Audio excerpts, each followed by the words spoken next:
Welcome back to the Screen Love Affair podcast. We're in the HQ again.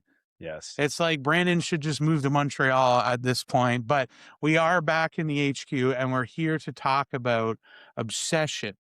Now, you've done the review. We're diving right into this. We have the spoiler-free review for you on Spotify, on YouTube, on our channels. If you don't want to know anything, go see that spoiler-free review. I'll say I largely agree with Brandon. I loved this movie. Go see it.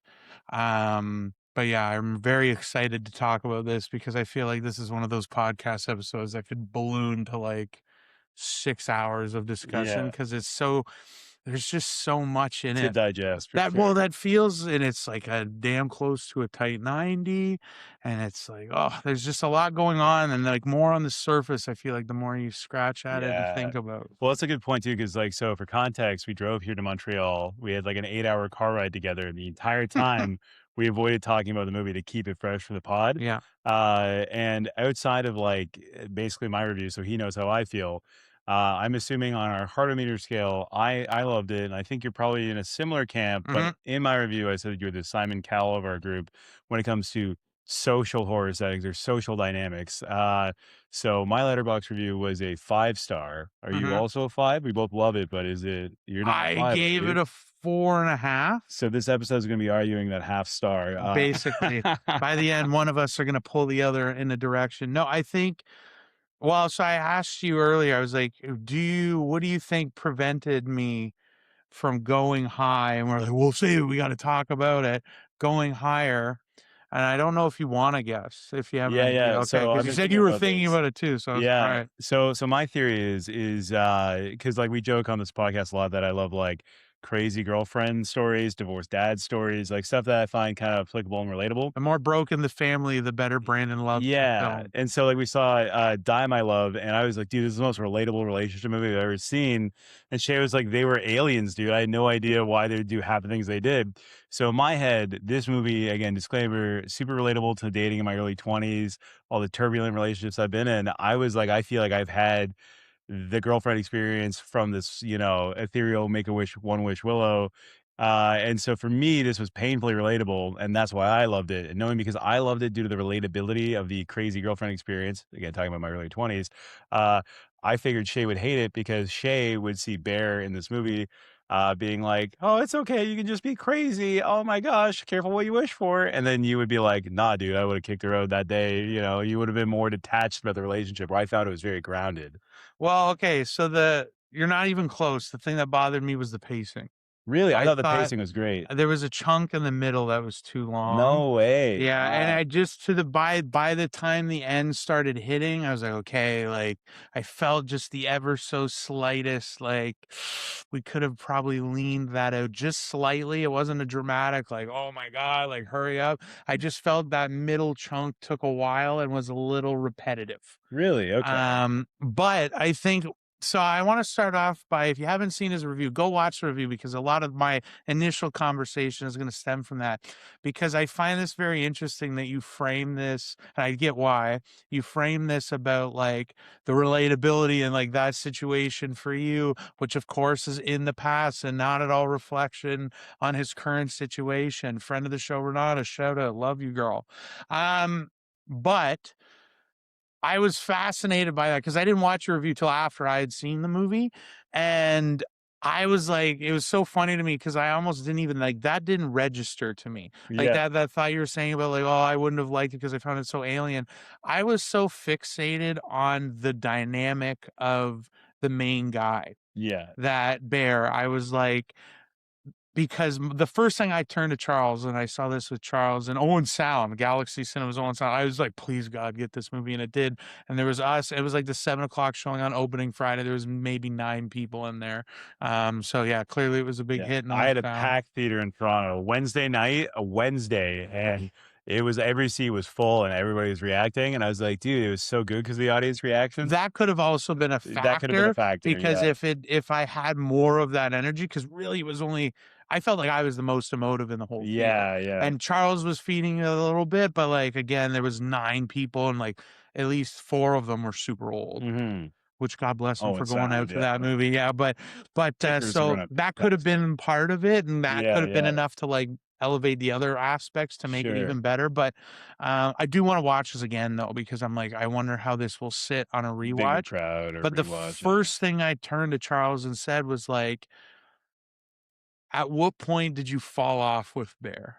Because Really? I found him like that to me was Mm. the fascinating bit. Like even the trailer, I only got to see the teaser trailer, thankfully, because the teaser trailer was great. It's just one shot of him in the car calling the company, and it hints at the plot where it's like, Yeah, "Is it real?" He's like, "Yeah, of course the wish you make is real." He's like, "No, the love." And he's like, "Oh, dude, doesn't matter, yeah. man." Ha ha. Like, and that It phone call in is the movie was great. the perfect teaser. Yeah, And so to me, the whole thing was like, I understand again for that relatability reason for you, but the dynamic that like I'm gripped with today, and it's been 4 days or whatever since I saw the movie when we're recording now, was the dynamic between Bear and this wish. And like, when did he become the villain basically? yeah, And you know the way it inverts, like you see obsession, he makes a wish, you're like, oh, okay, she's obsessed with him, but really it's the other way. And I yeah. find that like and it just so interesting. And this is the thing where it's like in this 90-minute movie, that's the complexity that I'm finding, and I'm loving reading all of this stuff, like All the different all the takes, where discourse. people Like land on he it. was the villain from the beginning, which like if you think that you're a child, grow up. Because there was a point, like, again, and I think where you and I, again, we've tried to talk as minimally about this as we could, and I'm so proud of us for how much time we spent together where we have not talked Oh, yeah, about it's it, like 24 hours together, and every including an time, 8-hour car ride yeah, he would just lean where over and be we like, yeah, I was like, "Dude," "Brandon, no, no, no, no, yeah, save it, baby, save it."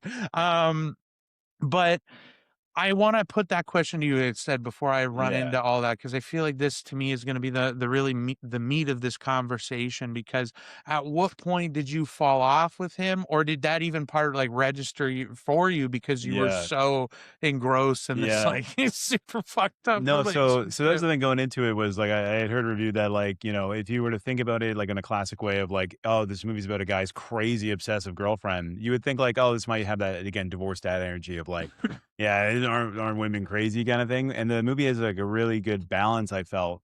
Because at the start, my initial way in was like, yeah, I've been in high school. To be fair, they say this at the start. It's like, oh, you're 7 year late promposal. Like they're Mm, just beyond college age. I assume they're all probably around 25. I know the lead actress is 25. The lead actor is 30. Curry Barker's 26, and you know, again, had like a under $1 million budget. It's made 16 mil in the opening weekend, so I'm massively jealous that I'm so untalented. But point is, all the guys or all the actors, and I assume the characters in this are in that like mid to early 20s. But my point is yeah, the relatability was instant for me because it was basically like, you know, the guy that doesn't have the balls to ask the girl out, that they work mm, at this dead end job. I feel like everyone's been there at one point or another of just like, you know, wanting to say it, but feeling like there, you know, there's no rush, but then there is a rush. And, you know, like that way in from his perspective, I thought was really natural and mhm. beautiful. And, And sweet and endearing, yeah, like it was, and relatable, like all of those relatable. things. So Yeah. that's why I mean, like, When did it pivot? if you say that he Yeah. was the villain from the beginning, like, you are a child, grow up. Yeah, because he had to learn this lesson about, like, having the balls to say the right thing or do the right thing, and Mhm, that's, like, kind of his arc realistically, but I was getting at because like, even when he makes the wish, and it's at a point of desperation because he calls her freaky Nikki, and she's like, mhm, "Don't say that," and he took the bad advice from his friend, which is and another bit we need to talk about. yeah, yeah, I loved Ian in this movie, but so the whole thing with this was, yeah, there was never a moment where I really fell off with him because I always empathized because I saw where he came from, you You know? never fell off? Never fell off. And we were watching an interview with Curry Barker. Problem well, we were watching an interview and he said like Curry Barker said he got a note about how it's like, oh, he should be more proactive about trying to like fix things or kind of reject this or change the dynamic because it could have felt more one sided where it's like she's obviously overbearing. But I like this little through line that he had of his insecurity about you know, a wish obsessed possessed. There's this element of like him wondering why it would have never worked. He never got the chance to ask her or live through that. And those little moments where you get that insight. So the line that stuck with me the most was when you know, it's things are off the deep end and he's tried to make the wish work by trying to like say like, hey, if you want to be with me, like just tone it down, stop being so crazy, don't cut my hair in my sleep, don't feed me my dead cat. And there's that moment where she's like her Super relatable stuff. yeah, yeah, super so relatable. But no, but there's that moment where like she's sleep talking and it's her actual soul talking through the Hmm. body, and she's like, "Kill me," because like this is not how I want to live. And then you think there's gonna be a moment maybe where he's just like he does that or he comes to terms with it, but he does probably what I would have done at that age and that like emotional development. Like, what's so bad about loving me? And Renata had the same point of like that was one where she's like that was so selfish. And I was like, what if I was in those shoes and like maybe not that horror movie, but if I was in that relationship and it was like you always wondered, I think that would have been the question. Because if he had asked her instead of doing the wish and she said no, that would have been a natural point of like, well, why not? Why not? Like you would have had that kind of almost like a red pill turn, I think, of just kind of saying to her like, well, what the hell? And to be fair, I also didn't feel so bad for her because they had such great chemistry before the wish, and there was that feeling of like, dude, ask her, you idiot, ask her. And then something would happen once or twice. And she'd be like, oh, never, because it's so gross. You're like a brother to me. And I jumped out of my skin, relating and cringing, being like, that's a classic guy thing of like, even when the signs are there, that mixed signal. So part of me was even like, I don't know, man. Like her mixed signaling to me made it feel worthy to get the wish treatment. And then when that you see what that turns into, when you see what it turns into, there is that element of like, that's wrong and messed up. And I liked how he tried to almost like bargain with the wish, where he's bargaining with her to change her behavior a little bit or like ease up a bit, and also even the wording. You just said, I wish, she loved me as opposed to love me more than anything else in the world, that would have been less obsessive. So yeah, I just saw the way that they handled the obsessiveness and like the relationship dynamic really good. And I never fell off with either of them because even Okay, her. okay. I think I already have Oh distilled no. down to the Oh core no. of the problem with that point of view, which God bless you. I think the biggest fault in that view Hmm. is that you call this a relationship because it isn't. Okay, I don't And mean that romantic. I mean no, their no, no, but I mean like, but functionally, right? This isn't well a their relation their because you're like, friendship beforehand and then their no, no, false no, like, facade. no, see, because to me, like, I find that crazy, frankly, that you never got thrown off of him by the end, because to me, the turning point for me Mm, was basically after the first night. So, like, obviously, like, like, okay, he's insecure, he doesn't do it, he has that opportunity to tell her, he mm. doesn't take it, he makes the wish, she starts acting weird. And that was the point where it's like, I wouldn't assume my wish worked, right? Like, I Yeah. wouldn't be like, Well, that was good too because when it happens, you're not sure if that was real or not. Like there was a gray area for at "Oh, least 20 minutes I don't think that." where it felt like almost like if he had it at like I don't know, 60% difficulty, like 60% chance that she would have said yes. Now it was like 80, 90, but not 100%. And our character who's too weak-willed needed the most confirmation and then he gets it, but then that was like she gets to 100 and then very slowly and over one montage or two, she's at 200. It's too much. And now it's Well, the okay, Faustian bargain of careful what you wish for. but I think, like, right away, she is clearly, like, very weird and off and completely different than what we had seen from her But I believed his before. perspective being like, No, but I oh, could understand the confusion. yeah, from him And as a then character. he even, like, he slept on the floor, although he did, like, kiss her, which, And she's like, been weird as some hell. people are being like, "Oh, that's the sign." I'm like, again, Yeah. super weird. I'm not going to assume the wish thing worked. Mm. That's fair. It would take a day or two, which it did in the movie. But, like, basically immediately after that, and this is where I think there was, like, at least 3 or 4 points where he did shit that was incredibly problematic because he knew this wasn't real, and that's what I mean about calling this and even thinking of this in terms of it was a relationship. Like, Yeah. this was, like, and it's not even like, well, it is, I guess, but, like, abusive, like, this was just, like, she was a prisoner. Yeah. And even though like this form or whatever, this soul thing, whatever the being was that was possessing her or whatever, Hmm. to make her that way was not her. And we see literal flashes of when she escapes. Yeah. And like, so you brought up the scene in the bedroom where the entity or whatever it is sleeping, but she He's creeps like, through kill me and she there. says, "Kill me." But what you said, like his question, what you're like, "Oh, I Well, understand." what's so bad about me? But Why that's not the me? but see, Yeah. that even that being the question is problematic because he's knows he's not dating her, Yeah. and she says that. She's like, I Yeah. haven't been It's doing not me any you're of with. this." Yeah. And so, like, Oh, I'm not saying it's right. I'm just saying if I was in his shoes because I related so much to like the younger version, like yeah, as a 30 Well, year this old, is going to be the kind of thing though that like horrifies women that yeah, listen to this I'm because you're like, okay, I know your voice screamed out of the body a couple times, and like I know this is incredibly awful and evil and like all these points, and you're pissing and shitting yourself while you're waiting for me. all right. Listen up, women. And So here's the thing. Here's the thing. Where this is a red pill podcast now. So here's the thing. oh Is god, what I'm getting at though. Like it's easy for us as mature boys, men now, to look back and be able to judge this. But I'm saying if I saw this at like 17 in high school, I think I would have been even more like, well, that's a natural reaction. You know, like I'm saying I don't agree with it. I'm just saying no, but it's not a natural reaction. That's what I I'm think it getting is. I at. think it's human. I think a lot of young No, but like men at in that his point, he shoes. knows it's not her. That's the problem. So like she's literally begging for death. Yeah. And like he knows that the version of her that is interacting and that he's trying to like calm down or whatever is not her. Like he's asked that 4 times, he's been told that, and like every beat of this story, like when he calls, he doesn't call to undo the wish, he Adjust calls it. to modify the wish. Yeah. Like those are all of the beats where I'm like, this dude is not only like fully fucked up, like he is evil, and like that's where it crests like. I would say misguided. You're very black and white on this. I just think he was naive and he got the karma he deserved. Like, you know what I mean? Like he eventually No, has he to make a didn't. choice. He kills himself. He tried to undo that. No, because she wished. So the ending of the movie. Yeah. So the ending of the movie, he's in the bathroom. He's about to kill himself, and he realizes he's not going to pull the trigger. Mhm. So he downs a ball of sleeping pills, which is actually the gripe I want Yeah, to get to yeah. later. So he downs a ball of sleeping pills, and then in the other room, after she can't get him out because she's obsessed with him, like, "Go, bear, come back."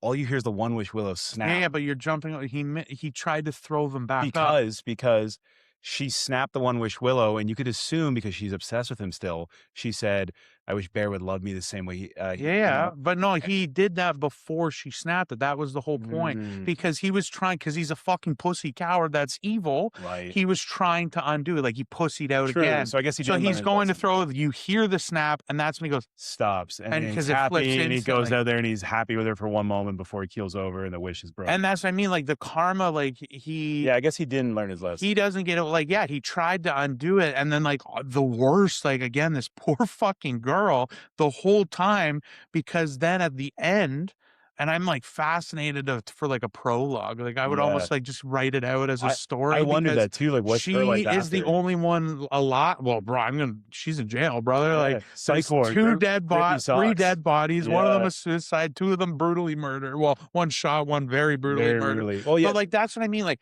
every point, and that was what I thought was so interesting because the arc for me was incredible sympathy for this guy at the beginning, total relatability, friend zone, like you're all those elements. And again, like makes this like, haha, wish, whatever. And then when it becomes true and he realizes it, yeah. again, I give him a pass on the first night. And again, like even in that moment, he knew something was weird. He started, he stopped, he slept on the floor. Like I was still like, okay, like, you know, it's just a stumble, but it'd be super fucking weird. But then basically from that moment on, he goes like full bore into it. Yeah, well, you know And why? he Because knows that's off. his dream came true. Can you fault the guy for getting exactly what he wanted? And It's then, not exactly what he wanted. well, that's the thing.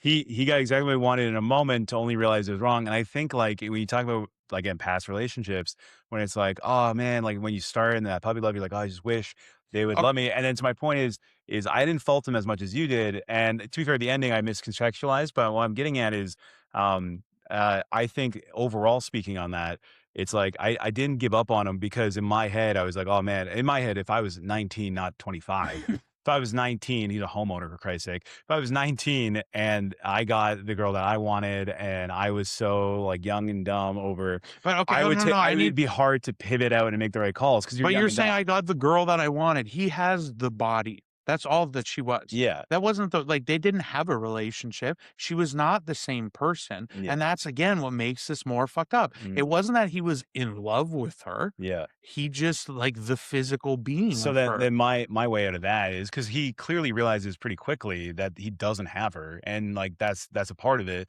is he quickly realizes like what he loved about her and their personality or dynamic wasn't there. And I think this is why again I stayed relating was like speaking of my early 20s again, it was like, the person he fell in love with, and when he finally got her, air quotes, she switched up. She became so obsessive and possessive over the guy. And again, I think that was like such a great allegory for again relationships and the control dynamic. So I think because you could have a relationship with somebody that when you start dating, like first like maybe 6 months, um, you want it to be like a real relationship, and then you're there, and then a year into it, they're way more controlling and possessive than you thought they would be.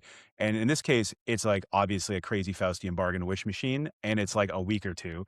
But I think it mirrored a real life possessive relationship or a controlling relationship where they're not the person you fell in love with because now you're their whole world. And to me, that was so incredibly relatable. In his case, in this microcosm and looking at it as like a film study, I understand your point completely. But I'm saying if I was treating this or looking at it like a young version of myself, I think I would have said a lot of the same things if I was like 19 in his shoes, Again, being 25 and a homeowner. But there's a difference between, like, she just flipped and Mm, you're the reason you caused her to flip.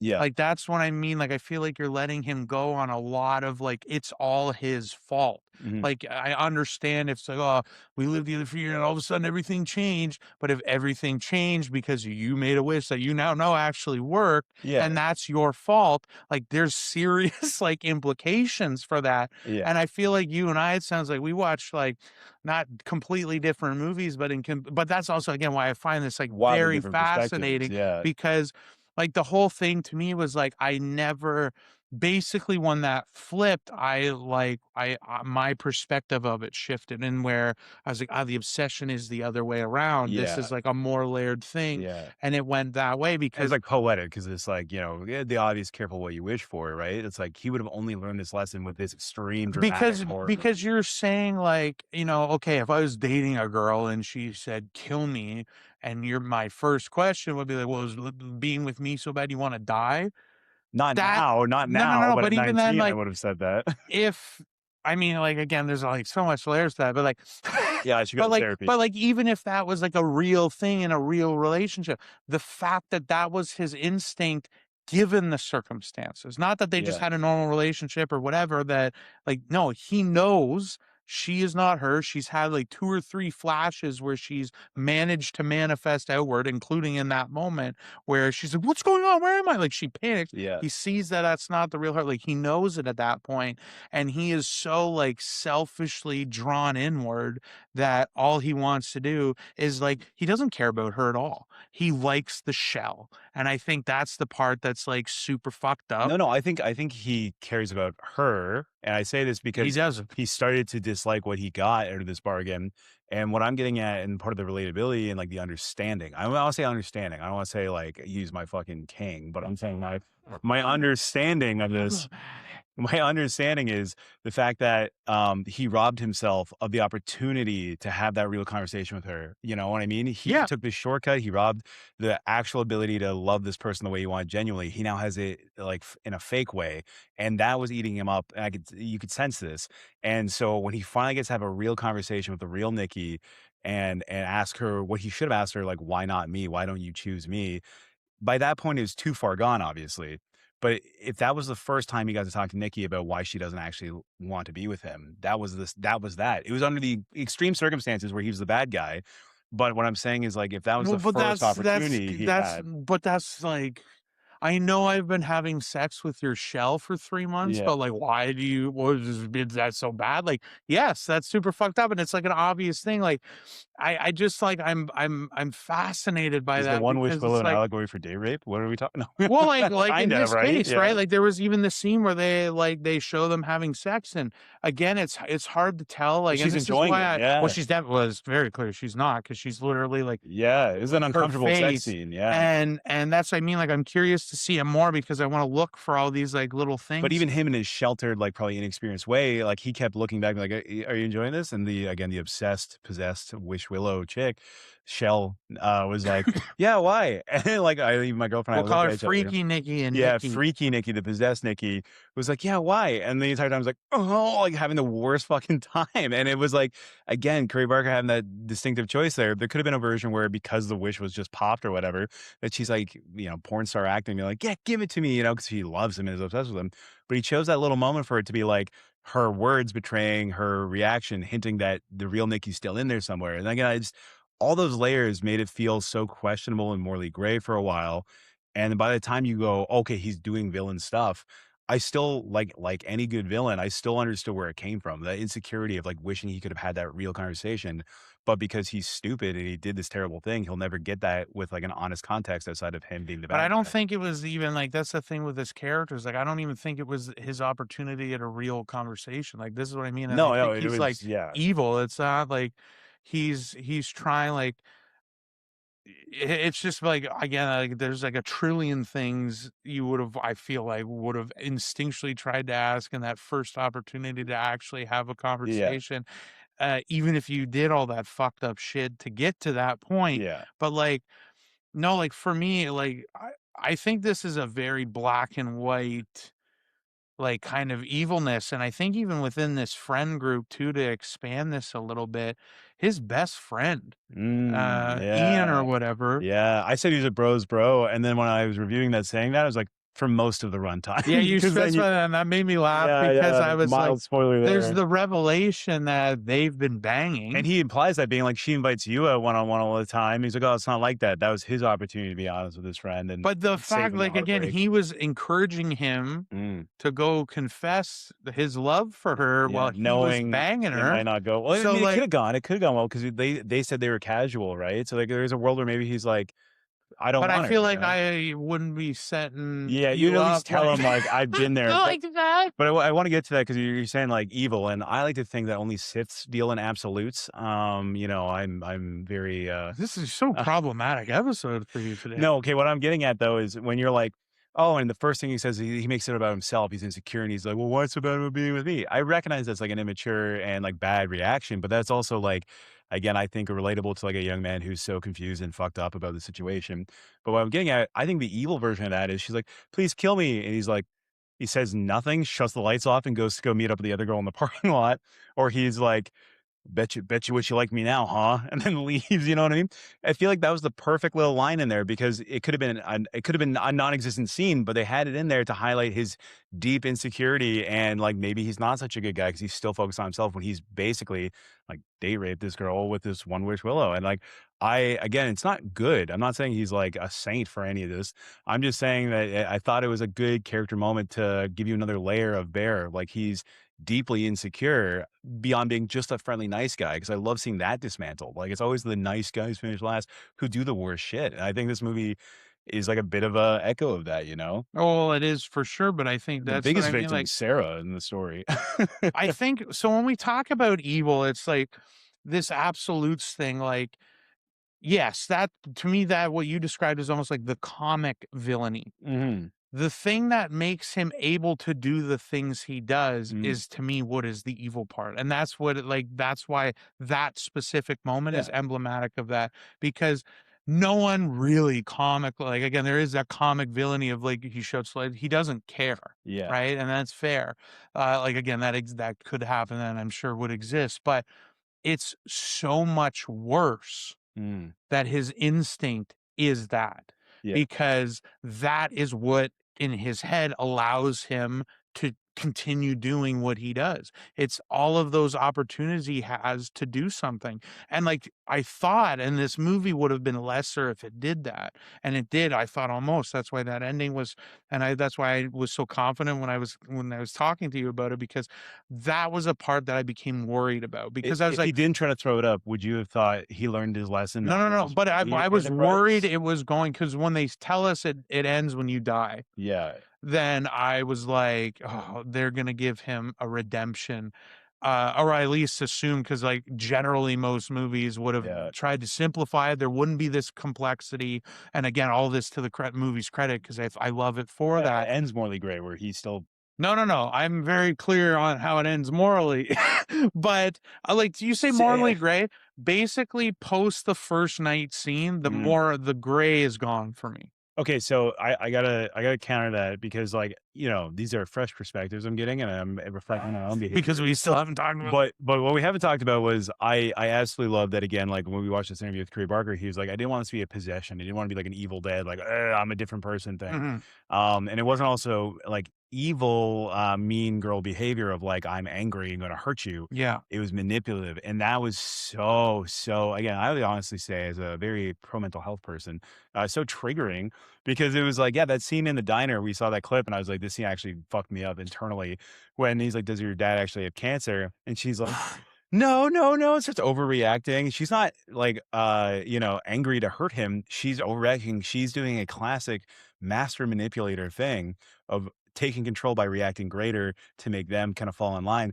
And I've been in that shoes. I've been there. I'm just stuttering over this because I'm like, I've had like a girlfriend or two in that boat where it was like, "I'm trying to have a nice time with you. Why are you bringing up all my wrongdoing?" And then he's like, "Oh, I'm so sorry," because he's weak-willed and he's not willing to be like, "Listen up, we gotta have some boundaries," because it was never a real relationship. And I mean that in the pro and the con. Like, I'm saying, I'm not like saying he was, again, a good guy, but the way that the obsessive behavior manifested and was shown in the manipulation on the, again, the Faustian freaky Nikki side of things, I was like, wow, what a masterclass in like exploring this exact relationship dynamic of like, you know, you as an audience member watching it, even though she's not herself, she's such a perfect like traditional like horror villain, being so like manipulative and terrible. It's not her fault. Like, it's his fault. It's all of the things he deserves messing him up. But it was just like watching it as a real life scenario unfold. If I was in those shoes and I've been in those shoes, I was like, oh my God, what a great horror movie to contextualize all these little dynamics in like controlling relationships. And I was so bought in on that I wasn't necessarily focused on the good or bad guy because it's so obvious Bear's the bad guy. And like I was joking about being, well, semi joking, where it's like her giving the mixed messages at the start. I can understand why the guy was like, fuck it, and breaks the one wish willow when he thinks it's all is lost. But yeah, I felt like he reaped what he sowed. And in my head too, at the end, when he switches up, I thought that was going to be his out because I was really worried they're going to do the Final Destination thing of like technically the wish ends when you die, and they're going to do that thing where they Well, try to like stop your heart yeah, and and then bring me back, bring me back. yeah, So that's the same I was vision that worried that I was going had to for it. happen. Yeah. But I think, like, again, that they never like he again, I give him sympathy to that point at the beginning because it's Mm. like, again, it's a world where evidently this magic exists, Yeah. but is not commonly understood. And again, like in the first, I understand. I'm like totally with him. Like I said, I think it's childish. Honestly, if you're like, well, even the fact that he wished that, it's like, shut up. But when you be that becomes incredibly evident and something is clearly wrong and all of these Yeah. things are there, the thing that I guess, like, where I couldn't like, I never obviously it was problematic in the shit she was doing and it was, like, fucked up, but I never like, I was watching that as the victim, like, seeing her as the victim, and so it was like, I didn't get to the point where I'm like, some women do this because I'm just like, it's his fault. And Mm. that's where I think when we're talking about this, like, again, this bit of on like evil and the morally gray, like, okay, yes, she was being fucked up in public, but it was his fault. He was the reason she was being fucked up in public. And so, like, Yeah. that was for me, it was like, it's not to excuse in that sense because it's Yeah. like, but I'm like, that's not the problem. The problem is he's making her this fucked up and doing nothing about it. And then every step of the way, they do these subtle things where, again, like he calls and he's like, oh, like I'm freaked out. I can't keep doing this. Can I just adjust the wish a little bit? And like, dude, you gotta like, and then when she's like, kill me. And he's like, is being with me that bad? I was like, you fucking scumbag. Yeah. Like all of these points. And again, like I was incredibly frustrated by him putting her in that fucking position. His friend Sarah, Sarah's the real I was victim. She's the so most victimized this whole movie. Okay, my point, super quick on that. I thought well, I mean, she's like, well, no, they're both. I was like, I mean, That's what. That's Okay, let's unpack that. So Sarah's the alternative girl. That's I literally mean like old girl. She's like the artsy septum piercing, like she likes catty him, but he girlfriend. didn't like her. Part of the friend And group. they hint at that, but I think like the earliest line that foreshadowed that or like made that parallel so great is because not only was there a woman that he was going after that didn't like him like that, and it's more apparent as the movie goes on, where it's like, oh yeah, Ian and her had a casual thing, like there's all those little layers, but the initial layer was like, when he's in the car with Nikki and he's like, yeah, you're the only before she's possessed, he's like, yeah, you're the only friend I can talk about stuff like this. It's so important to talk about feelings. You're the only friend I can do that with. Absolute lie, scumbag bear move there. That was the thing I was clocking and I was like fully on board with.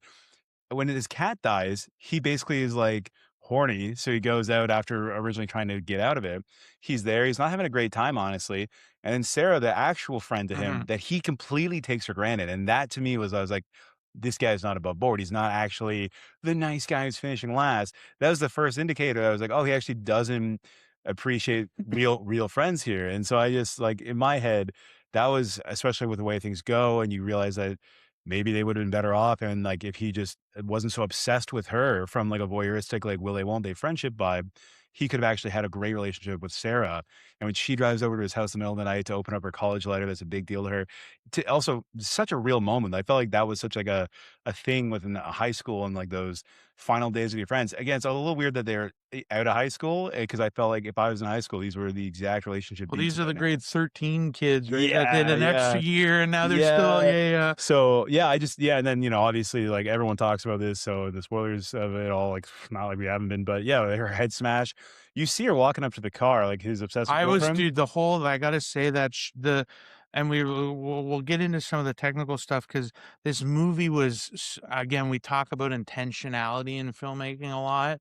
This, like, Yeah. so many deliberate choices, and this whole fucking scene, they had them framed in a way that the window was very prominent in all the shots. You And just I was know. fucking laser locked like this, Yeah. trying to just look out that window because I fucking knew. Yeah. And again, they set it up. I'm not like a genius for Yeah, noticing this, yeah. but like I was so fucking stressed, and that is so fucking brutal. And like Oh, and they cut again, back to her, like, eyeball in her face too. That was unnecessary, but great. Like, I'm glad they had the and it was pause. so repetitive. Like I read they said something like eons ago, which I makes Yeah. sense now in context, was that I guess 2 more smashes brought that from, like, R to NC-17 or Yeah, whatever in the yeah. States, which is so fucking stupid. Yeah, because it was a lot. Like, I Yeah, I remember was like, thinking "This is excessive, 2 more? Oh, that would've been too much." it was Like, comical "You're because like, an I idiot." in my review, was like, "It's not a horror comedy, but it's comedically horrific," and that was it. It was, like, Mm. around the 10th head smash on the steering wheel or whatever. Well, she had the brick, eh? Yeah, oh, is it I thought it So was a she book maybe. No, she had a It brick. was I a thought it was, I'm brick. pretty confident it was a brick because then she was smashing the Yeah, brick into the but it's steering like, wheel, the yeah. first 4, everyone's still, like, screaming, like, people were screaming, but around the 10th smash where it's still And I was going, like, "Oh, people were she could laughing. still be alive," and the longer that went, the less I was like, and then I noticed it was a brick, and I'm like, "She's probably Oh, not gonna be recovering from this," yeah. and then there was, like, twice as many more after that. Yeah, and it's funny too because like you said the pacing was a bit of an issue for you, but like the only indication I got that the movie was ending because I was so on board and so on the thrill ride was when Ian gets the one wish Willow and he just impulsively snaps. It's like I wish I had $1 billion, and you just see piles of money falling from the ceiling. Raining down. When that happened, I'm like, oh, okay, they're in the end game now. Like this is like everything's off the rails. The wishes don't even really matter. Like it's going to conclude in like 20 minutes, and then it wrapped up, and I Mhm. felt it wrapped up great. So like for me, the pacing was not an issue because like I had no indication or want for it to end. And even when things were getting crazy, I was like, I must be getting to a climax. But I was wouldn't have been surprised if there was 20 minutes after of like Nikki in a psych ward trying to explain it or something. It would have been lesser for it, but I am like, I Yeah. do have that, like, morbid curiosity of, like, because again, that to me was, like, my heart broke, like, throughout the whole thing, and all of those beats and, like, all those things that you're saying, like, you identified for me were always those, like, it was, like, almost like this, like, it just contributed to that feeling even more significantly, like, when she reads the story at the party or recites it or Oh whatever. yeah, her writing, and it's like a Shakespearean monologue about like, the love can only be bared by like a willow tree's But it branch. was, like, incestuous Hansel Gretel Yeah. stuff, and that was, It like, everyone was like, "What the what the fuck?" fuck? And then Anyway, that's just something I'm working on. yeah, and then oh, dude, this scene, we got it's funny because I feel like people tune in and be like, oh, I can't wait to hear two guys glaze this movie, talk about the things that worked, and for like 40 minutes, we're like, do you think she was a victim? them, and I have the bad take on this. But my point of this is, He does. technically speaking, like talking about some of the scenes, that scene where they're doing like the Jenga tower game, and it's like, oh, kiss the person to your left, and that's your first occasion. Like, oh, Sam's there. I wonder how Yeah. this is gonna go. And Nikki gets up, walks over, dead silent. You hear thud, thud, thud. Well, but she does the drags face too. chair back. We can't overlook that part. The facial expression she makes at that one where she's doing that. I think that scene was the comic. Like she had this like over exaggerated pout. My skin was crawling the whole movie for shit like that. Yeah, and then she that does like a ton of different things throughout. There was that one where she was good. and there's PTSD there's a lot of scenes where she's obscured in shadow, but there was one where I can't even recreate the face because I don't even know like what she was doing, but it looked like an exaggerated like mask where her smile was like up like to her eyes, cat, and she like, but it was barely visible and you couldn't really see, but she was doing something so exaggerated, and I think maybe that was like the scene where she was like in the corner watching them, and I clocked that like instantaneously when they like, where is she? And there was just like that sweater hanging on the wall. I'm like, that's not a sweater hanging dude. I never clocked it until she started doing the walk and shit. And when it like I was peak reacting. And the scene specifically, like my girlfriend was like, oh, I can't wait to do that to you in your sleep, was the one where she's holding the flower pot in front of her face. I was like, just like talking about like knowing horror, like if you were to write or say aloud, oh man, that scene where she held the flower pot in front of her face doesn't sound like anything, but I'll always just think of how fucked up and crazy that was, and for her to be like right there, just like covering her face, and you're like, keep the flower pot up. I don't want to look you in the eye right now. I was so scared, man. Like I actually was. So see, I found it less the word because my mom hates horror movies, but I was like, I think you should go because it wasn't so much fear as unsettling, and like and I realized those like distinctions fairly minimal, but like again, like in the same way, like I was glad we watched this interview while we were eating before we came to do this podcast, and like that focus on the fact that he said like I never wanted her to make him feel like he was in danger. Yeah, you never feel like he is. And that's what I mean, like the distinction. Like I was never like scared that way, but I was very creeped out by it all. Yeah. And like to the point, the scene that impacted me the most that way was when she like was sitting at the table after the party, after she stabbed herself in the head. Very talk to me, which was normal, Nikki, I think, doing that sound, trying to basically take herself out. But they did that scene where she was in the dark, and then she did we saw the bit of the tenant walk backwards. That whole sequence, at some point, it was just after the tenant walk when she recedes back into the dark, that I got full chills. I felt them go from my fingers up my arms, down my back, and I was like, holy shit. Like, it was so unsettling and creepy. And again, it's this different, like, that's what I told Mom. I was like, I really think you should go because it's not scary in all the ways that, like, you get mad and like all the loud sounds and the sun beats. There's a couple like little creepy things like that. One gory kill, and like basically, but the rest is just always this really unsettling thing. So like, there's that creepy, like in the same way that story was super unsettling. It's just like haunting. All the horror elements are just that sort of same feeling, just dialed into more significant ways. So like, I think that was great. And yeah, I'm so like, to me, it's this, I can tell you're still living in the moment thinking about how fucked up you were. Because well, it was. I'm living in this moment thinking about how fucked up this is, that Brandon over here, the problematic Brandon. No, I have a new comeback. I've been cooking this one while you were talking. But okay, go ahead. My thing is, so in your head, you as the most North Star virtuous person were like the super woke, Shea here watching the film. The moment he cracked the one wish well, you're like, this guy is a bad guy. And for me, I lived in the world of like, I can understand. I'm not saying I agree, but I understand and empathize. But I asked you at the beginning, I said, when did you fall off? And you said, I never fell off. And I was like, dude, that's fucking crazy because this guy was so fucked. Okay, but my point is the reason partially why I stayed bought in is because, okay, if I phrase it to you this way, he knows the only way to end the wish is to die. And he just got his dream come true. Are you going to try to make it work or figure it out again, like a bad relationship, or are you just going to kill yourself? And I think that was like kill myself instantaneously. No, you're torturing the person you if he really loved her, he is torturing her. He is torturing her and doing other things to her as well. Like, that's what I mean. Like, it's not that if she was the same person, like you're almost describing like the rom-com version of this story. Yeah, well, where she is still her, she's just her and in love with him. she is not her. She is not her at all. She is like somebody else. She is now like they don't make this clear, which again I think is a testament to the movie. Don't over explain this kind of stuff. But from what we can tell from the movie, she sees and experiences everything, but she has no autonomy in her own body anymore. Yeah. Except for Which these like is horrifying. flashes, moments. Yeah. But that's what I mean. And we know that because he knows that. We don't get extra insight. We know it because he knows it as an audience. And so that's what I mean. Like, it's not like this, like, again, I understand like where you're going, but that's like the rom-com version of this, where it's just all of a sudden she wakes up with feelings for him. No, that's not what happens. I didn't get She's to a where I was completely going. different person. I didn't get to where I was going with this because, like, again, I agree, but my thing is in a less addressing movie, a morally virtuous movie, yeah, he'd be like, well, shit, I shouldn't be doing this. I guess I'll end it all or do the Final Destination thing too early. But in my head, he, like, even though he didn't learn the lesson as we were discussing in the ending, maybe he was trying to backtrack. But what I was getting at was, like, you talk about Dante's Inferno and the Rings of Hell. A Ring of Hell for me, honestly, is this exact relationship.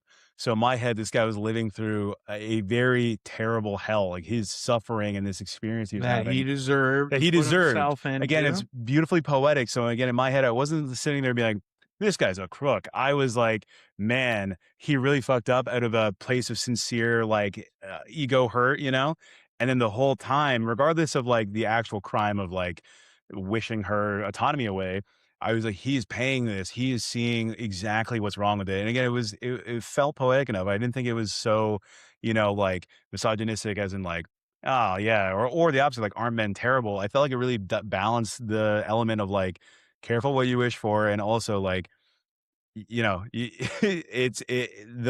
relationship he got out of it was such a perfect karma for that. Like, and I thought it was really obvious. And then so for me, I never bought out and immediately sold this guy River. I knew he was like in the wrong, as anybody did watching it, I think. But it was played so earnestly and so straight that it's like you could empathize and understand why he was doing what he was doing at the beginning. But then no, even as he was going through, I felt like him trying to justify to himself, even as to be like, I also wondered too, like, obviously she was literally in hell. So, okay, if she said to him, if he's like, why is it so bad? Is it that bad being with me? And she said, yes, it's not me. You fucked me up. I don't want to be with you. I actually have been fucking Ian on the regular. You're a coward. Like, if she just tore him apart in that moment, then I feel like he would have been like, you're right then. I'll put us both out of our misery. You know what I mean? I think it was just ambiguous enough and also shitty enough that I felt like, good, he's getting what he deserves, which is this like horrible relationship. And like, I thought that was poetic enough to outweigh that immediate judgment of like, you're in the wrong, which again, he was, but the journey he was on there was so horrific and relatable that I was like, this guy's suffering in hell. Like, death is actually an easier way out. You know what I mean? Like, I can empathize and understand. I'm not, again, not justifying or say he was in the right for wishing away her autonomy, but what he suffered through the runtime of the movie was a great movie, but B, it was just like, yeah, dude, that's worse than death. That's dying. Do you ever remember the Black Mirror episode where the kid is being blackmailed and we don't know what he's being blackmailed for the whole episode? And then we find out at the end of the episode it was child porn. Oh, yeah. That's basically how you're describing this film, except the whole know time we know that it is, and he keeps doing it throughout. That's what I'm getting at. Like, there's Freddy Krueger, there's Jason Voorhees, and then there's Bear from Obsession. He's the worst. He's the biggest horror villain. Hey, watchmojo.com, top 10 horror villains. No, but engage with what I said honestly there. No, I get what you mean. I'm genuine. I thought that was a fucking brilliant. No, you I pulled that bit because like that's what I mean. Like I like literally to me it was basically everything after the very first night post Wish that's where I started falling off the wagon, because it's like you're like, oh, like I still didn't fall off. Like, again, he has, and it's like whatever terms you use, whatever terms you want, he has sex with his friend without her consent, period, right? Like, she does not, that's not her that is saying, yes, let's do this. But like that all happens. Well, from his perspective and his no, he knows. Not even a night, not even the first time he does it. I was trying to be here tonight making the case for the boys that, like, guys, it's a movie, it's exaggerated. Men aren't like this. And Brandon's over here being like, if I was 25, dude, I get it. I get it. What I'm saying though is like, yeah, the scenes where they are doing that, where he's laying pipe and whatnot, and again talking This is about going to be the context. episode that goes viral. This could be for all the wrong reasons, bro. I'm telling you. This Hey, is... hey, King, sound off in the chat if I'm based. No, but what I'm getting at is like the first few times where they show it explicitly that they're intimate and all that. It is still in that world where he is like somewhat unsure if it was the wish, and he's also it's only when it's confirmed that she's 100% not it. You can tell he's not even sleeping comfortably next to her. So in my head too, the tone shift because like there was that believability of like, was it the wish? And then when it's to us as the obvious audience, but to him through his lens of like wanting this for so long and it going the right way and it feeling kind of organic because again, you know, minus like her MDMA trip or whatever they use as the excuse for her like body snatching experience. I thought because it wasn't like near the end of the movie after she's like stabbed her face, she's like, "Hey babe, you want to suck me off?" It's like it's very clear that somewhere in the middle when he's absolutely confirmed that it's not her, it's hinted at and he's told that or like he's questioning that. But the minute it's starting to be questioned, they don't show them having good times or intimacy. It's pure horror and he's uncomfortable. So like I never took it that way. I took it as he honestly was like, "Oh, she does love me," because he's a fool. He's like, "Oh, she does love me." And the minute it's like the question of like, is she really there? Is it really real? And like I think after that phone call where he's like, is it real? That like that after that, there was never a good intimacy thing or like him getting what he wanted out of it. It was all downside. So I never took it as like, oh, dude had a sick free ride and got to do what he wanted. I never took it that way. Maybe you could argue in past, and as an observer of it, you could be like, oh yeah, the first week when it was like that montage of having a great time. Sure, but the movie wants you to think like that was a good time for him because it's like optimistic and it's like everything he wanted just for it to pivot. Like when they speed run it like that and they do the Yeah, the montage, montage. because it's a montage, it's not going to last long. So it's like, okay, we're about to go downhill fast. Also, I do want to pivot because I feel like this whole episode is just trying to highlight these But that's the most fascinating part of the conversation, I think. And I need to help dig Brandon out of the hole that Oh he's no. continuously still putting himself into. Because I will say, like, I do understand, like I said, the purview here is again, you in the past apparently have dated some psychotic women, and that personal connection to the film I'm gonna give you the pass on. That is what clouded. You couldn't see past that. You lost the forest for the trees because I like, and I do like, I'm not like Yeah. a bit aside, that is a super real thing. Like you connected to the thing that you personally connected to. Yeah. That makes total sense. And again, like all of those moments that you're talking about, like again, all like build in that same exact way, like this unsettling and like again, like the restaurant scene. It's like the party scene I described as like I wanted to peel my own Yeah. skin off. Those Like didn't have to have if I was there, I'd be like, dude, you guys want to go out for some cigarettes? And I don't smoke, but I would have smoked just to get the fuck out of that fresh room. air. Yeah. Yeah, just to step outside. So no. I think I came down on you hard because I thought that was this is like an interesting, but that was where my head went, and like all of to me that was sort of the fascinating thing because it's like, and maybe I didn't like word my question at the beginning ideally because it was like When did you give up on him completely and say he was a scumbag? I knew he wasn't morally right the whole time, but I never stopped empathizing. I felt so bad for him because he got what he wanted and it was the worst thing. Again, he didn't get what he wanted. He never got the love that he wanted. He never got the honest conversation that he needed from like real Nikki to say like we're not supposed to date, like we're just a friend. Because he's scared to get that answer. He'd rather ask for forgiveness than permission. Probably more relatable to like the allegory I just said. And it's all wrong. I'm just saying I was always which is tough. I was always empathizing. Forgiveness over permission in a relationship. Yeah, if I was 17, about the relationship. Yeah, if I was 17 and not a 25-year-old homeowner like he was in the movie, it'd be a different story. And again, like I'm 30 now, looking back, I'm like, I was that stupid one time. So like I would even agree, like, yeah, especially because he doesn't value Sarah's friendship that much. He's kind of blind to what's going on with Ian and Nikki. Like you think like if they're really that close, like he should have just nutted up. Like I was more mad at the end. I was like, this guy was such a chud. Like the most frustrating in the like in his sense of the story was that moment where she's like, do you like me? Like she just calls it right out. Dude, and that's the perfect time. Like, bro, like he could have just been honest and said like, yeah, sorry, you know what? I thought that would have helped. I'm painfully in love with you and I'd rather just never see you again. You know And what I mean? those are Like, the worst yeah, people like that I called stupid at the beginning. yeah, They're the people that like see that and like he was evil because he did. And I'm like, no, he's scared. He's a scared. cow. Like maybe he's a Again, that's coward. you empathizing, being Like, like, I but that's what I mean. Like, understand. Yeah. yes, I was but saying the understandability, the empathy I had maybe was a little greater. And again, I'm not letting the guy off the hook, but I'm just saying I never at one point was like, oh, this guy's the worst, other than, yeah, like not being able to say his honest feelings. And then, yeah, maybe that scene when she does say to him, like, kill me, and he's like, what's the matter with me?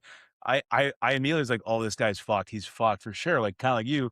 But the back of my head leaving the theater, I thought about this for like a few days. It was like, I feel like I would I have mean, you said, haven't been able to process it. yeah, I feel like I would have said the same thing at like, 19 and being freshly rejected by the girl I love, even though in this case he was with the girl he loved, not really.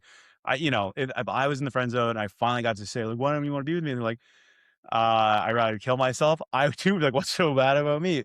Different context, but again, I'm just saying Well, no, again, a you can lot of understand. activity that like you're Yeah, framing it almost as if the car like the car conversation where she's like, "Do you like me?" and then him finally getting to she had do no that are a context in lot between it. closer. Yeah, A lot of really fucked up shit happened between those 2 fair. Yeah, yeah, points and I get that that. make him like wildly like again like delusional and like that's where I thought like to the point where I thought like, "Oh, this kid's like he's fucking crazy," which he also is, but it's Mm, like just something was so off and again like that ending I really want to stress because I was again I thought it was like the perfect way to end this movie and because again like he does the suicide and I was like like it kind of didn't sit with me well but even then to me like while he was doing it he was I was checking like everything out. he's totally like his friend's been shot Sarah's dead like displayed in the kitchen which Yeah, was like a really effective yeah, sudden bit in the movie because it doesn't show like I don't think there's any real like actual yeah. nudity before that except his ass or whatever And then she's also like, and she she tattooed herself yeah like too, it's like all fucked up self-mutilation, suicide, like so these it's a are very like all, shocking moment because yeah, it was so reserved earlier in the film, and I think yeah, that really pays it off. But even in that moment, like he's killing himself, and it wasn't played like I can't do this to her anymore. He yeah, was too like it was too far gone, yeah. and he was doing it selfishly. And even knowing like okay, I'm doing this selfishly, but also this will free her. Like he didn't even care and was trying to undo it Yeah. and the undoing part that was like I said and I remember that so distinctly because it was so important for me and my like interpretation of the movie that when he's like sticking the hand in and then you You're hear and it's like oh and then he just and starts smiling and you're like oh and so then she dies and for it to linger on that like she now because he dies she is now back and regular Nikki has assumed her you form can witness all the things. but his She's well, already she's witnessed a already lot of it. seen it. Yeah. She knows what happened, and now she just is left to deal with In the all the aftermath. consequences of his fucking thing. And that to me is like the perfect, heartbreaking, thematic through line that connects the whole movie. Is that like that's why like I understand like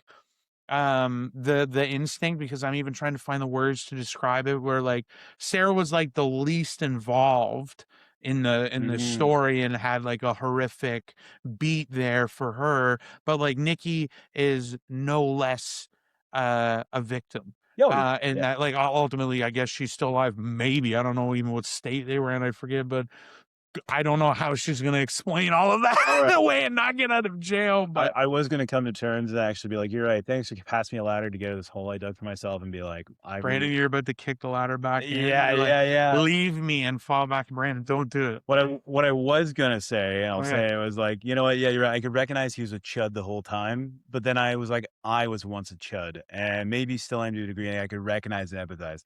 But what I'll get back to if is there a lesson to take from this movie? And do you think the lesson is, hey, ladies, if you have a friend who's obviously into Go, go, you, go, go. Okay, go get your point. Sorry. you should be much more clear and do not allow that confusion to happen because the worst case in this movie is what happens to her. So I'm not saying she deserved it. I'm just that's saying, straight up victim blaming. What no, you no, just I'm said. just saying, No, no, no. That's definitely victim. what lessons should you take from this? If it's not careful what you wish for, or like, don't stress your like, is I there a don't think there's lesson? lessons from this movie that the women really need to be learning so much here. I don't But think so either, this but is I'm really just, on the boys here. We yeah, we need to get together apparently and have a group meeting with the guys yeah, because this be like fair. I'm worried that this is going Yeah, there's okay.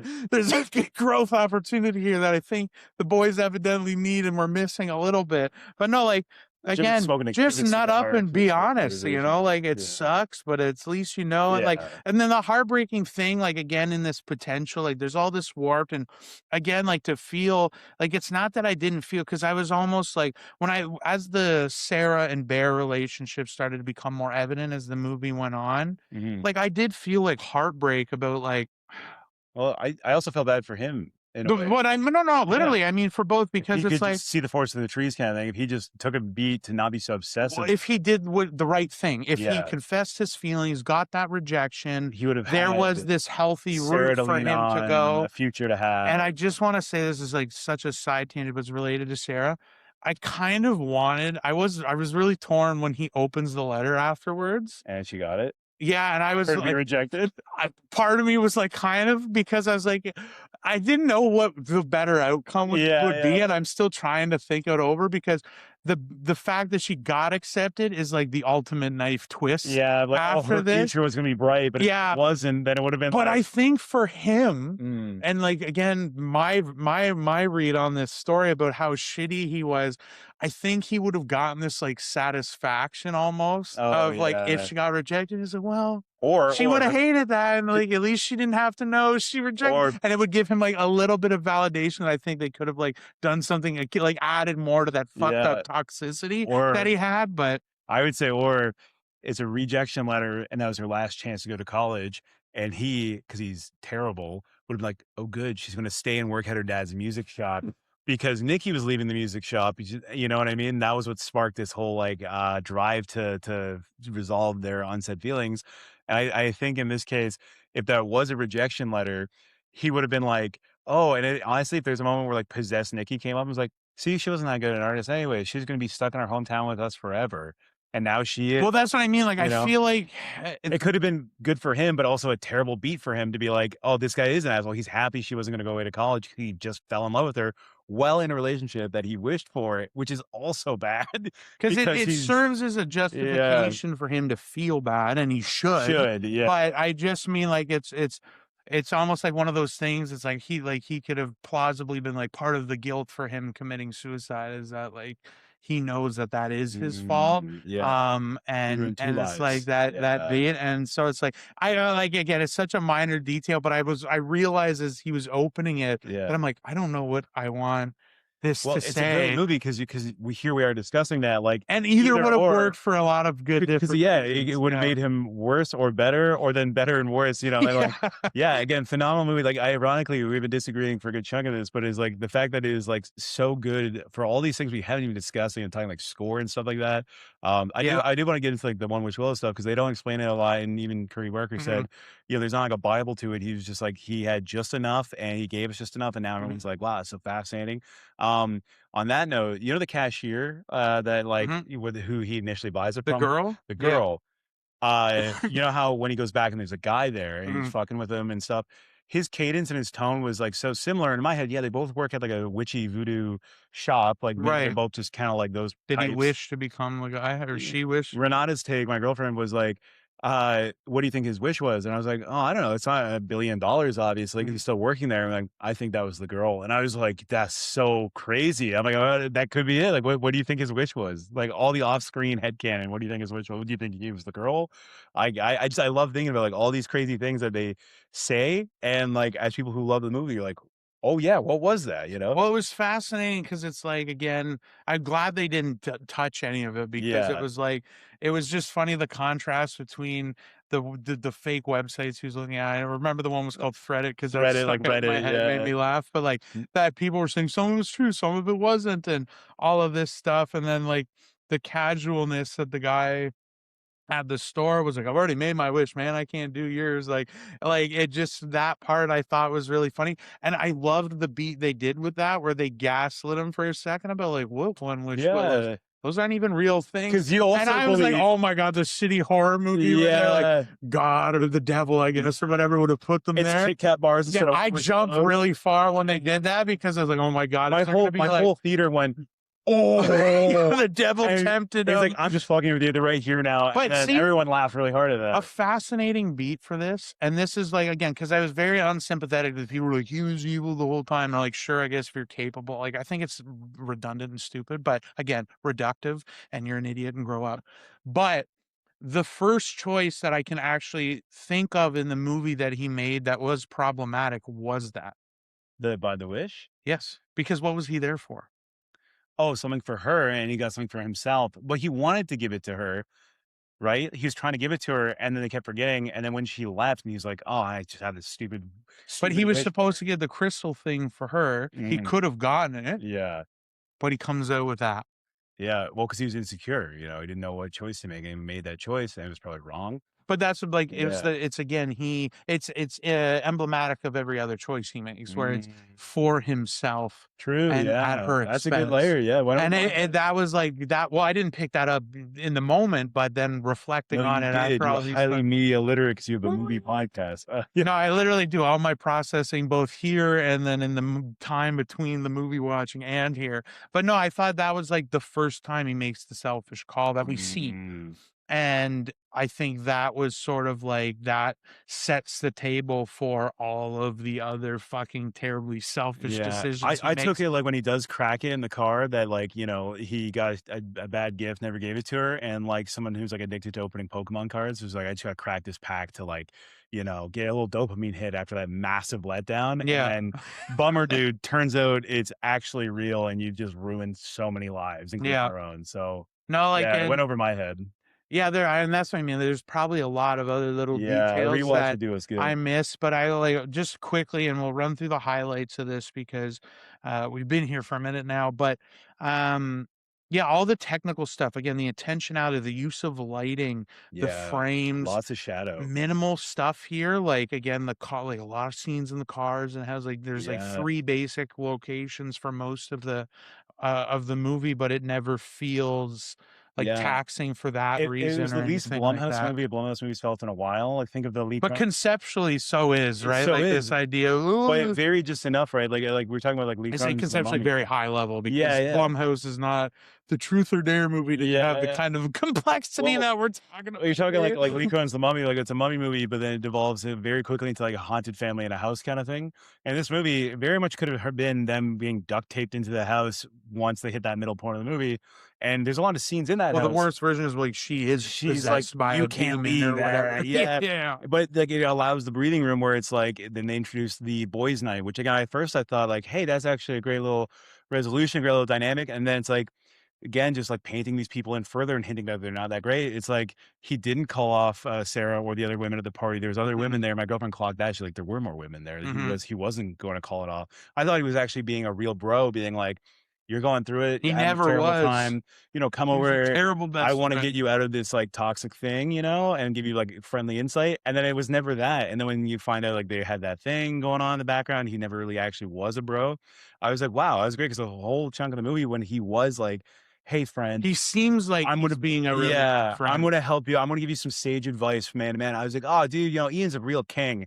And then I was like, what a chud as well, man. Like, so I was kind of like, yeah, everyone was just shitty enough. And again, Sarah was the least shitty next to say Nikki. But again, like you could also say like, maybe she was not very clear with him and was always maybe a little on that Oh, so line. that's a con for her, but not for him. Pig, sexist, double standard. Brandon's so problematic. Sound off in the comments, Quentin. No, I again like to kind of like bring this back to the top. I think like unbelievable feature debut.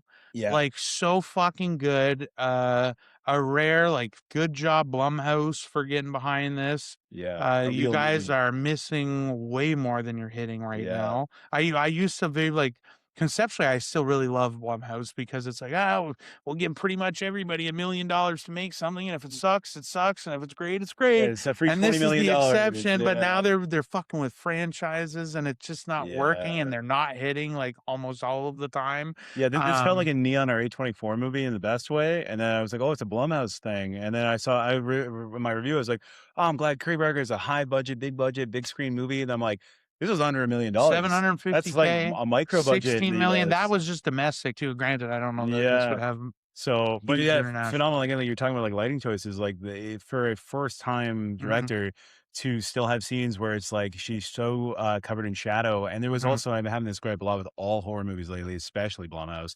Um, there's so many scenes that are just too dark. Like if I watch it on my TV at home with all the Too lights, dark or everything's just yeah, completely lit to shit. yeah, and then this movie was a perfect balance. Like everything, was well set, dressed up, practical lighting.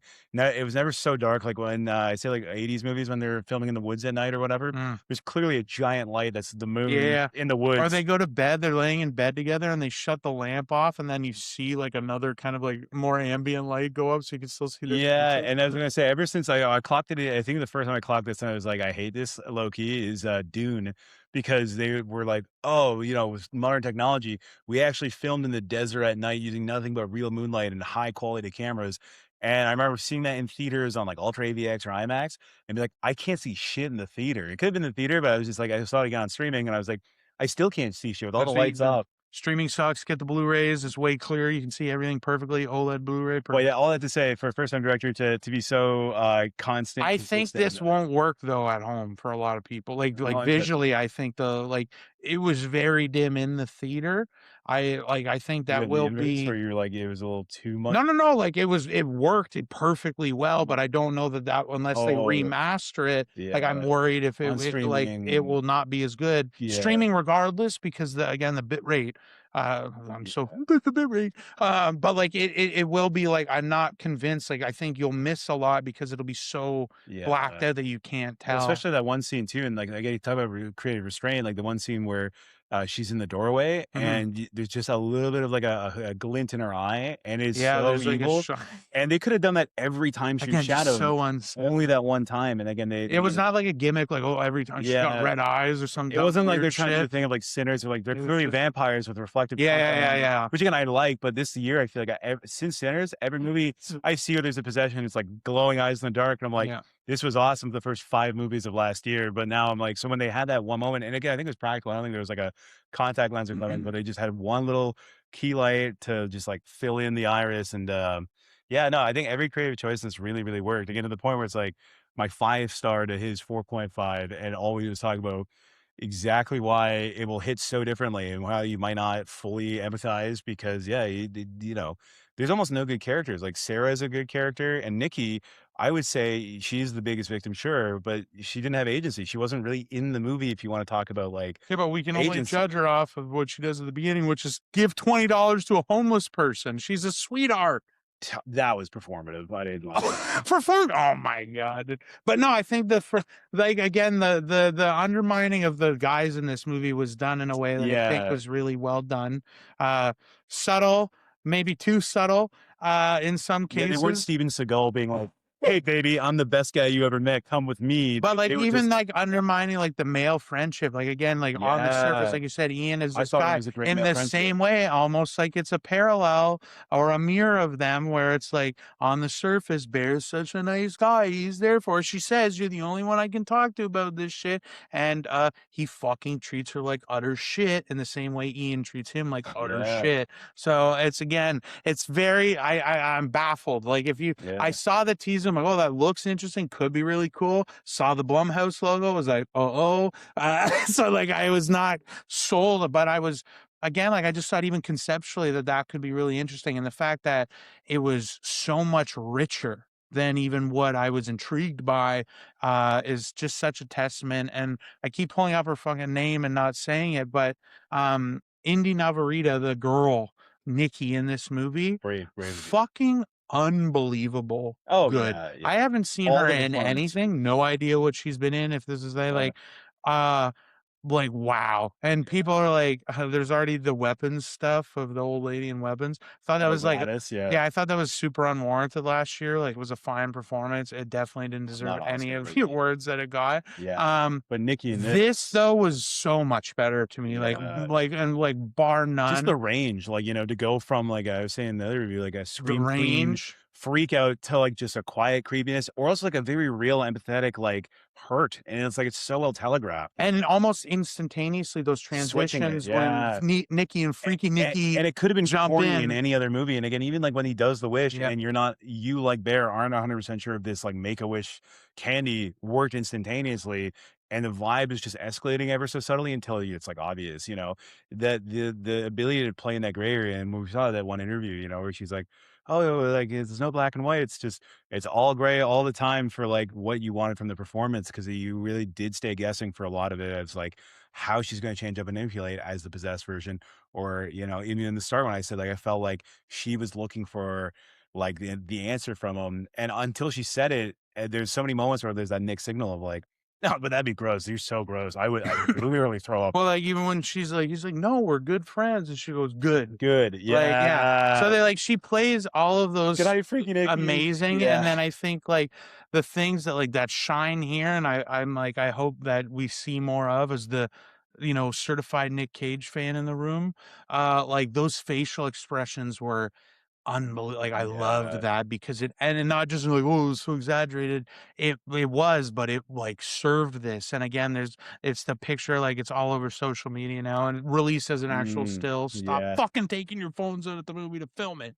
Um, but, that shot where, again, like, I can't even recreate like, I don't even know what she's It was doing, but you unhinged. can Yeah. see, like, I thought it was like a mask, and it's just her being expressive, and it's fucking unbelievable. So she definitely is the one to watch, and, Curry Barker? Yeah, Curry Barker, the director.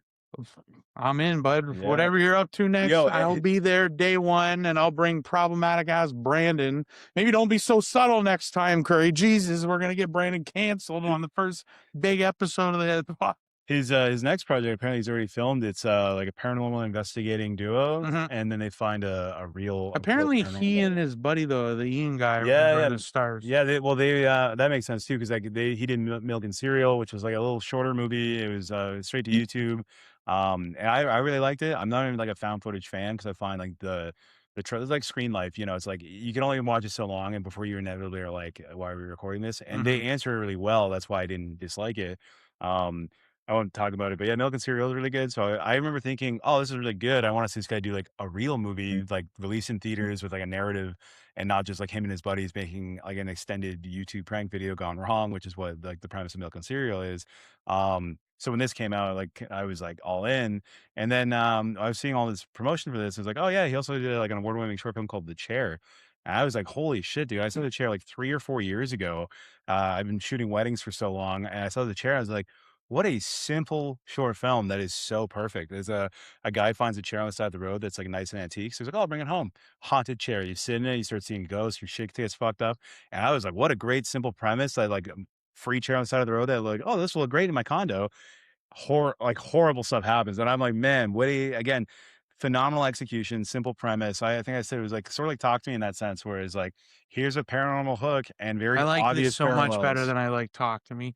Yeah, I Uh, like Talk to Me, but I love this. Yeah, this I was mid on Talk to Me, and again, there's like parts of it that were really great, but this is like a whole thing. Like I said, I just wonder if it was part of like the fact that I was the only one, me and Charles were the only ones really like giggling and like in that uncomfortable, like, what the fuck is going on kind of way.